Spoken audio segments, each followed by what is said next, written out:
মানুষের মধ্যে যারা জালেম হবে তাদেরকে দমন করতে হবে, যারা ভালো কাজ করবে তাদেরকে লালন করতে হবে। কিন্তু আমরা দেখি বারবার ঘুরে ফিরে জালেমদেরকেই লালন করা হয়, ভালো মানুষগুলাকে দমন করা হয়। এই জাতীয় এইভাবে ভবিষ্যতে আমাদের বাংলাদেশকে আমরা এমন চাই না, আমরা চাইতে পারি না। আমরা চাই আমাদের দেশে একজন আদর্শ শাসক হবে, যিনি 4টা কাজ করবে, 10 গুণে গুণান্বিত হবে, এমন একজন শাসক আমাদের দেশে আমরা চাই। মৃত্যুর আগে, কিয়ামতের আগে আর কোনো নারী শাসক আমাদের দেশে আমরা চাই না। রাসূলুল্লাহ সাল্লাল্লাহু আলাইহি সাল্লাম বলেন, লা ইউফলিহা কওমুন ওয়াল্লাহু আমরাহুম ইমরাআ। প্রিয় ভাইরা, এখানে পক্ষ বিপক্ষ জানছি না আমি, একটা কথা বাংলায় লিখেন, আল্লাহ রাসূল বলছে যেই জাতি তাদের নেতৃত্বে কোনো নারীকে দিবে, ওই জাতি কিছুতেই কখনো সফল হবে না, হতে পারে না। আপনি মানেন আর না মানেন, আমার নবীর কথা সত্য হতেই হবে, তারা সফল হবে না।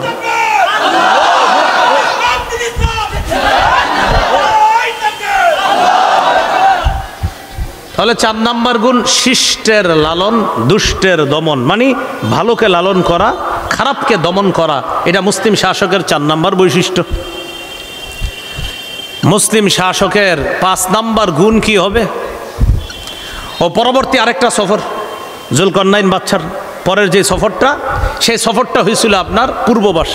তো পূর্ববাসে সফর হওয়ার পর সেখানে সূর্য উদিত হয়, সেখানেও তিনি সেম, আল্লাহ বলছে দাওয়াত দেওয়ার জন্য, তিনি সেখানেও 2 সিদ্ধান্ত গ্রহণ করলেন। আমি দাওয়াত দেওয়ার পর যারা জালেম হবে তাদেরকে আমি দমন করব, আর যারা জালেম হবে না তাদেরকে আমি লালন করব। এটা ছিল তার দ্বিতীয় সফর। 3 নাম্বার সফরটা ছিল উত্তর দিকে। সেখানে তিনি যাইতে যাইতে হাত্তা ইদা বালাগ বাইনাস সাদ্দাইন, 2 পাহাড়ের মাঝখানে তিনি পৌঁছলেন। ওই পাহাড়ের মাঝখানে পৌঁছার পর এক জাতি পাইলেন, যেই জাতি জুলকারনাইন বাদশার কথা বুঝে না, তিনিও তাদের কথা বুঝে না। বাদশাহ জুলকারনাইন 2 ভাষীর মাধ্যমে তাদের সাথে কথা বললেন, এক বর্ণনা, আরেকটা হলো ইশারায় তাদের সাথে কথা বললেন। ওই জাতি বাদশাকে বললেন, আপনার কাছে আমরা একটা কথা পেশ করতে চাই। কয় কি কথা? কয় সেই কথাটা হলো এই, ইন্না ইয়াজুজা ওয়া মাজুজা ফিল আরদ মুফসিদুনা ফিল আরদ। পাহাড়ের ওই পাশে 2টা জাতি আছে, একটার নাম ইয়াজুজ আর একটার নাম মাজুজ। তারা দুনিয়াতে খুব ফাসাদ সৃষ্টি করে, আমাদের ঘর বাড়িতে রাতের বেলা আইসা ডাকাতি করে, ছিনতাই করে, আমাদের সম্পদ লুট করে নিয়ে চলে যায়। এটা বাদশাকে তারা জানাইলেন। বাদশা বললেন, আমি কি করতে পারি? তারা বললেন, আপনি যদি তাদের মাঝে আর আমাদের মাঝে একটা প্রাচীর নির্ধারণ করে দিতেন, একটা প্রাচীর বানায়া দিতেন, আমাদের জন্য ভালো হইত। এখান থেকে আমরা মুসলিম শাসকের 5 নাম্বার গুণ জানবো। মুসলিম শাসকের 5 নাম্বার গুণ হলো জনগণের জন্য অকাতরে বিলিয়ে দেওয়া। বলেন, জনগণের জন্য অকাতরে বিলিয়ে দেওয়া। তো ওই জাতি যখন বলল আমাদেরকে একটা প্রাচীর করে দেন, প্রাচীর করে দেওয়ার জন্য আপনার যা যা লাগবে আমরা আপনাকে দিব, যদি কোনো ট্যাক্স চান, কিছু চান, আমরা আপনাকে দিব। এটা বাদশাকে অফার করলো তারা। বাদশা বললেন, না না, কোনো ট্যাক্স দিতে হবে না, কিচ্ছু দিতে হবে না, আমি তোমাদের সমস্ত খরচ বহন করব। এখানে প্রাচীর নির্মাণ করার জন্য যা যা লাগে আল্লাহ আমাকে দিয়েছেন, আমি সব দান করব। জনগণের জন্য কি করা? অকাতরে বিলিয়ে দেওয়া, 5 নাম্বার বৈশিষ্ট্য। তো আমাদের অবস্থা হলো এমন, একটা ছোট্ট রাস্তা করবে, এখানে রাস্তার টেন্ডার হয়ে গেছে, আগামী শুক্রবার থেকে কাজ শুরু হবে। এই রাস্তার কাজ শুরু হওয়ার আগে রাস্তার আশেপাশে যে ঘরবাড়ি, এদের কাছে গিয়ে বলে প্রত্যেক পরিবার 10,000 টাকা করে দিতে হবে। আরে ভাই, কেন 10,000 টাকা দিতে হবে? মানে এটা সরকারি রাস্তা হবে, আমরা কেন 10,000 করে দিব? নিচ্ছে। সরকারি খাম্বা বসবে, ওই খাম্বা বসানোর আগে যারা যারা বিদ্যুৎ নেবেন এদের কাছে আইসা বলে জনপ্রতি 7,000 টাকা করে দিতে হবে। শুধু শুধু টেন্ডার কিন্তু নিয়ে আসা হয়েছে, এই টাকাটা এটা ফাও নেওয়া হয়, এবং এটা যাদের পকেটে যায়, অন্যায়ভাবে যায়, জনগণের টাকা চুরি করে এটা নেওয়া হয়।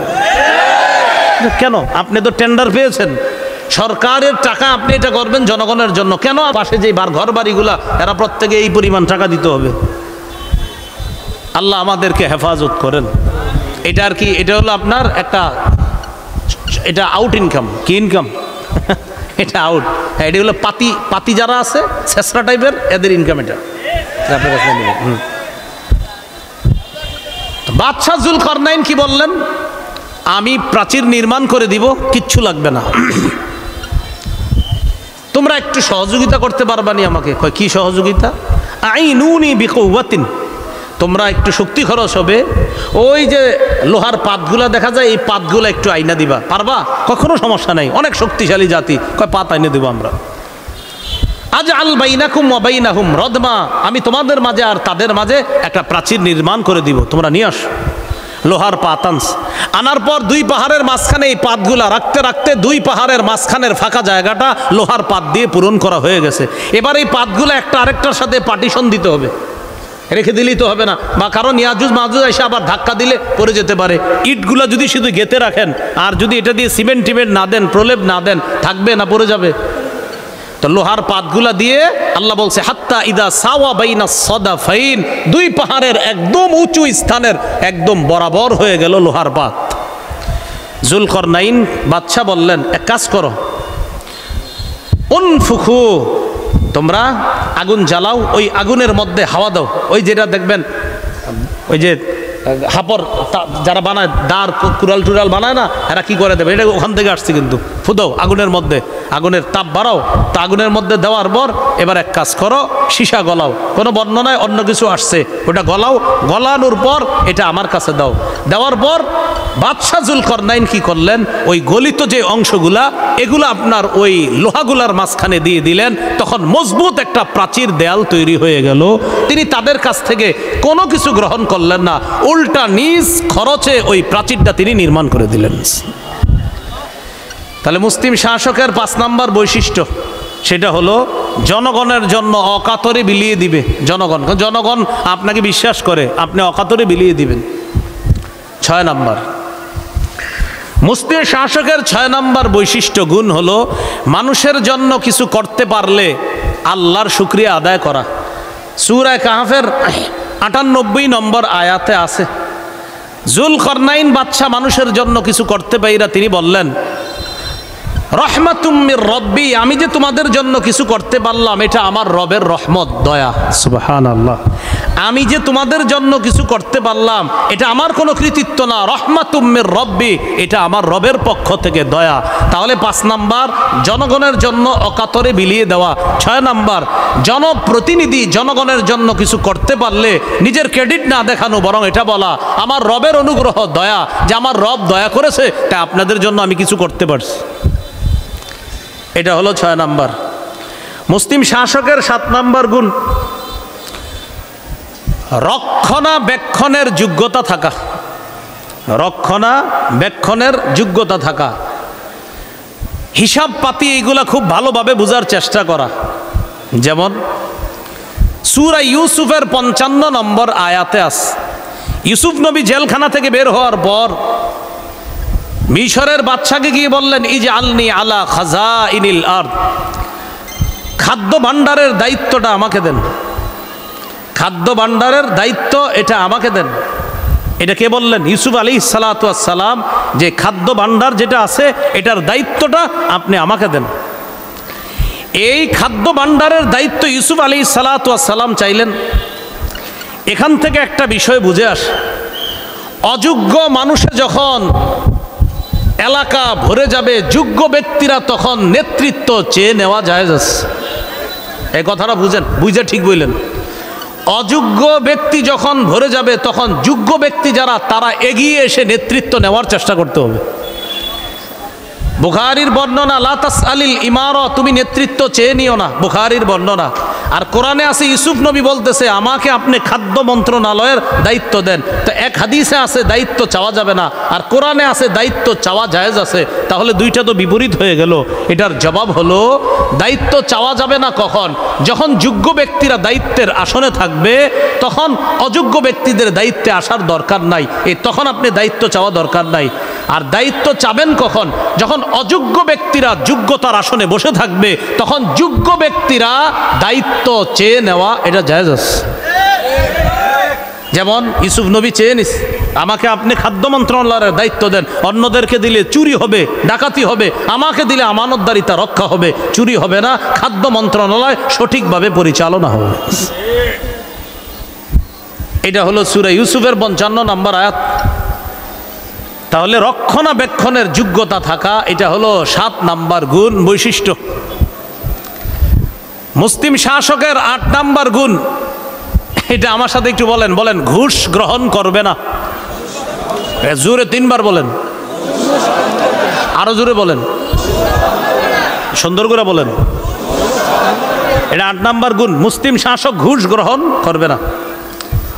কি গ্রহণ করবে না? ঘুষ গ্রহণ করবে না।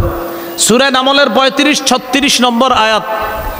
রানী বিলকিস সুলাইমান নবীর কাছে হাদিয়ার নামে ঘুষ পাঠাইছিল। কে? রানী বিলকিস। রানী বিলকিস সিদ্ধান্ত নিছে যে আমি আসলে বুঝতে পারছি বাদশাহ সুলাইমান উনি কোনো এলাকায় যখন যাবে, ওই এলাকায় যারা অন্যায় করবে তাদেরকে উনি ঠিক মতো দাঁড়াতে দিবে না। তো রানী বিলকিস সর্বশেষ সিদ্ধান্ত নিল, আমি সিদ্ধান্ত নিছি আমি বাদশার কাছে যাব, তবে একটু পরীক্ষা করে নিই, তার কাছে কিছু হাদিয়া পাঠামু।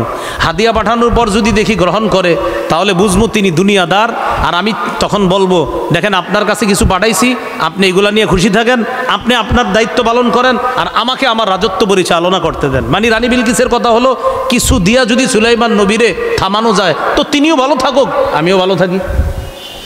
এটা রানী বিলকিসের আপনার চিন্তা। তো রানী বিলকিস বলতেছে ইন্নী মুরসিলাতুন ইলাইহিম বিহাদিয়াত ফানাযিরাতুম বিমা ইয়ারজিউল মুরসালুন। আমি বাদশা সুলাইমানের কাছে হাদিয়া পাঠাবো, এরপরে দেখব দুধ যারা হাদিয়া নিয়ে যায় তারা কি নিয়ে ফিরে আসে। তাফসীরের কিতাব আসছে রানীর ইচ্ছা হলো তিনি যদি এইগুলা গ্রহণ করে তখন বলবো যাক আপনি যেহেতু গ্রহণ করছেন, বোঝা গেল আমার ব্যাপারে আপনি খুশি আছেন, আমার রাজত্বে আপনি আর হাত বাড়ায়েন না, আমিও আপনারে নিয়ে আর কিছু বলবো না, আপনি ভালো থাকেন, আমিও আমারটা ভালো থাকি, আপনিও খান আমিও খাই, এরকম আর কি বিষয়টা। তো দুধ যারা তারা আসছে সুলাইমান নবীর কাছে। ফালাম্মা জাআ সুলাইমান, সুলাইমান নবীর কাছে যখন দুধটা আসছে রানীর পক্ষ থেকে গিফট নিয়ে আসছে, সুলাইমান নবী বললেন আতুমিদ্দুনানি বিমাল, আমাকে সম্পদ দিয়ে সাহায্য করতে চাও? ফামা আতানি আল্লাহু খায়রুম মিম্মা আতাকুম, তোমাদেরকে আমার রব যা দিয়েছেন এর চাইতে আমাকে আল্লাহ যা দিয়েছেন অনেক গুণ বেশি উত্তম সম্পদ, ক্ষমতা, প্রভাব প্রতিপত্তি আল্লাহ আমাকে দিয়েছেন। তোমাদের এই হাদিয়ার চাইতে আমাকে আল্লাহ যা দিয়েছেন কোটি গুণ বেশি উত্তম। ফেরত নাও, যাও নিয়ে যাও, এগুলো নিয়ে যাও। ফেরত দিয়ে দিস। এজন্য মনে রাখবেন সব হাদিয়া হাদিয়া না, সব হাদিয়া কি না? হাদিয়া না। ভালো থাকেন না, কি সব হাদিয়া কি না দেখেন। আচ্ছা ভাই ভালো আছেন? ওই আমি একটা কাজটা করবো, একটু খেয়াল রাখেন বিষয়টা। এটা আপনার গিফট আপনার জন্য, এটা গিফট না ঘুষ। এটা কি এইভাবে দিয়া বলা যে একটু ওই আমার বিষয়টা একটু দেখেন। তো এটা আপনার এমনি নাউজুবিল্লাহ কিছু মনে করেন, আপনার নাউজুবিল্লাহ কয় কিছু মনে করেন না, এটা কিন্তু আপনি এমনি খায়েন কিছু, আপনি নিয়ে যান, এটা আপনার বিশ্বাস করেন আমি এমনি দিছি, আপনি কিচ্ছু মনে করেন না, এটা হাদিয়া না, এটা ঘুষ। মুসলিম শাসকের 8 নাম্বার গুণ, তিনি ঘুষ গ্রহণ করবে না। মুসলিম শাসকের 9 নাম্বার গুণ, মুসলিম শাসক আমানতদার হবে। সুবহানাল্লাহ, কি হবে? আমানতদার হবে। সূরা নিসার 58 নম্বর আয়াতে আল্লাহ বলেন ইন্নাল্লাহা ইয়া'মুরুকুম আন তুআদ্দুল আমানাতি ইলা আহলিহা, নিশ্চয় আল্লাহ তোমাদেরকে আদেশ করেন আমানত যথাযথভাবে আদায় করে দেওয়ার জন্য। এটা হলো 9 নাম্বার বৈশিষ্ট্য। মুসলিম শাসক আমানতদার হবে। একটু আমার সাথে বলেন তাহলে মনে থাকবে। বলেন মুসলিম শাসক জনগণের অধিকার যথাযথভাবে আদায় করা, এটা শাসকের জন্য আমানত। আমানতদার শাসক বলেন নির্বাচন করা, নির্ধারণ করা। আমানতদার শাসকের পক্ষপাতিত্ব করা, বলেন জনগণের জন্য আমানত। শাসক জনগণের অধিকার রক্ষা করবে, এটা শাসকের আমানত। আর জনগণ সঠিক মানুষটাকে নির্বাচন করবে, এটা জনগণের আমানত। সহিহ বুখারীর বর্ণনা 4232 নম্বর হাদিসে রাসূল সাল্লাল্লাহু আলাইহি সাল্লাম বলেন ইযা দুইয়াতিল আমানাতু ফান্তাজিরিস সাআহ, আমানত যখন উঠিয়ে নেওয়া হবে কিয়ামতের অপেক্ষা করো। প্রশ্ন করা হলো হুজুর আমানত কিভাবে উঠিয়ে নেওয়া হবে? নবী বললেন ইদা বুসিদাল আমরু ইলা গায়রি আহলিহি ফান্তাজিরিস সাআ, আমানত যখন উঠিয়ে নেওয়া হবে এটার ব্যাখ্যা হলো এই, অযোগ্য ব্যক্তিকে যখন নেতৃত্ব দেওয়া হবে তখন আমানত উঠিয়ে নেওয়া হবে, এটাই হবে কিয়ামতের আলামত। এজন্য মনে রাখবেন, অযোগ্য ব্যক্তিকে যোগ্যতার আসনে বসানো এটা আমাদের জন্য খেয়ানত, যোগ্য ব্যক্তিকে যোগ্যতার আসনে বসানো এটা আমাদের জন্য আমানত। আর যোগ্য ব্যক্তি যোগ্যতার আসনে বসে জনগণের অধিকার রক্ষা করা এটা ওই শাসকের জন্য আমানত। প্রত্যেকের আমানত প্রত্যেকে রক্ষা করতে হবে। আল্লাহ তৌফিক দান করেন। মুসনাদে আহমদের হাদিস, লা ঈমান লিমান লা আমানাত লা, যার আমানতদারিতা নাই তার কেমন যেন ঈমানই নাই, যার আমানতদারিতা নাই তার কেমন যেন ঈমান নাই। মুসলিম শাসকের 10 নম্বর গুণ, কোরআন সুন্নাহ অনুযায়ী বিচার করবে। বলেন কি অনুযায়ী? হ্যাঁ, কি অনুযায়ী? কোরআন সুন্নাহ। সূরা মাইদা 48, সূরা মাইদা 49, 50 নম্বর আয়াতে আল্লাহ বলেছেন, আনিহকুম বাইনাহুম বিমা আনজালাল্লাহ, আল্লাহ যা নাজিল করেছে এই অনুযায়ী আপনি বিচার করবেন, ফয়সালা করবেন। শেষের দিকে আস, আফা হুকমাল জাহিলিয়াতি ইয়াবগুন, তারা কি জাহিলি নিয়ম কানুন চায়? তারা কি জাহিলি বিচার ব্যবস্থা কামনা করে? ওয়ামান আহসানু মিনাল্লাহি হুকমা, আরে আল্লাহর চাইতে শ্রেষ্ঠ উত্তম বিচারক আর কে আছে? আল্লাহর বিচার সবচেয়ে সুন্দর বিচার, আল্লাহর বিচার উত্তম বিচার। তো মুসলিম শাসকের 10 নম্বর গুণ হলো তিনি কোরআন সুন্নাহ অনুযায়ী বিচার করবে। মুসলিম শাসকের কয় কাজ? 4 কাজ। কয় গুণ? 10 গুণ। 4 কাজ: নামাজ প্রতিষ্ঠিত করা, যাকাত আদায় করা, সৎ কাজের আদেশ করা, অসৎ কাজের নিষেধ করা। 10টি গুণ হলো: 1 নাম্বার আল্লাহমুখী হওয়া, 2 নাম্বার তিনি ইনসাফ প্রতিষ্ঠিত করা, 3 নাম্বার অন্যায়ের পথ পরিহার করে ন্যায়ের পথে চলা, 4 নাম্বার শিষ্টের লালন, দুষ্টের দমন, 5 নাম্বার জনগণের জন্য অকাতরে বিলিয়ে দেওয়া, 6 নাম্বার জনগণের জন্য কিছু করতে পারলে বলা যে এটা আল্লাহর রহমত, আল্লাহর অনুগ্রহ, 7 নাম্বার মুসলিম শাসক রক্ষণাবেক্ষণের যোগ্যতা থাকতে হবে, তিনি সব কিছু হেফাজতের গ্রহণযোগ্যতা তার মধ্যে থাকতে হবে, 8 নাম্বার ঘুষ গ্রহণ করবে না, 9 নাম্বার আমানতদার হবে, 10 নাম্বার কোরআন সুন্নাহ অনুযায়ী তিনি বিচার করবে। এই 10টি গুণে গুণান্বিত আর 4 কাজের যোগ্যতা রাখে এমন একজন শাসক আমাদের দেশে খুব জরুরি। প্রত্যেকটা এলাকায়, ওয়ার্ডে, সমাজে, থানায়, রাষ্ট্রে, জেলায় এমন একজন মানুষ প্রতিনিধি জরুরি। আল্লাহ যেন এমন প্রতিনিধি তৈরি করে দেয়।